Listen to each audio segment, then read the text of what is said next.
केंद्रातील भाजपा सरकार ही आरएसएस प्रणीत सरकार असून हे सरकार देशातील संविधान संपविण्याचा प्रयत्न करत आहे। म्हणून लोकांना जागरूक करण्यासाठी हे संविधान यात्रा काढण्यात आली।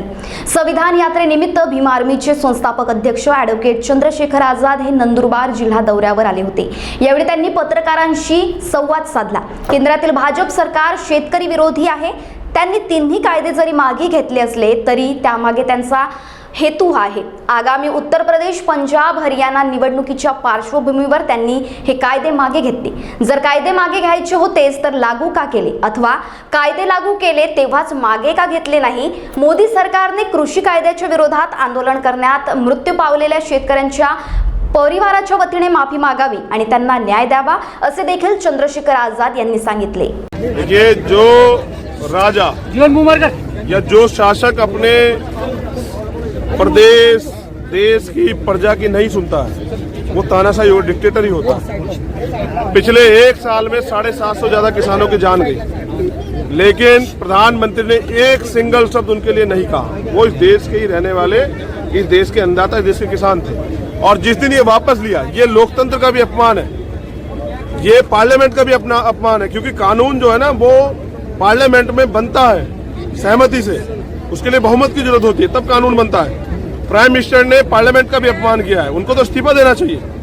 उन्होंने ये सिर्फ और सिर्फ उत्तर प्रदेश, पंजाब और उत्तराखंड के चुनाव को देखते हुए किया है। उनका ये भी भरोसा नहीं है उनके, क्योंकि उनके साफ नहीं है उनके दिल, और ला सकते हैं फिर से बिल। इस नारे को भी हमने बुलंद किया है कि एक क्रिकेटर के कोहनी पे चोट लग जाए, उंगली पे चोट लगा, उस पर ट्वीट करने वाले 750 किसानों की जान गई।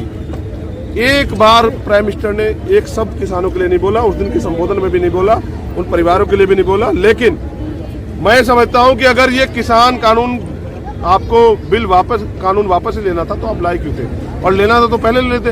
इतने लोगों की जान गई, इतने लोगों को, लोग सड़कों पड़े रहे, इनकी जिम्मेदारी कौन लेगा? उन परिवारों का क्या होगा? मैंने तो मांग की 1 करोड़ रुपए का मुआवजा उन परिवारों को देना चाहिए, एक सरकारी नौकरी। और जो किसान इन पे झूठे मुकदमे लगा के जो जेलों में डाले गए उनको रिहा करना। तमाम तरह के अपमान और तमाम तरह का विरोध सहते हुए राष्ट्रपिता ज्योतिबा फूले ने उस समय पे वंचित वर्ग के लोगों के लिए, महिलाओं के लिए 18 स्कूल खोले। तो प्रथम शिक्षक कौन हुआ?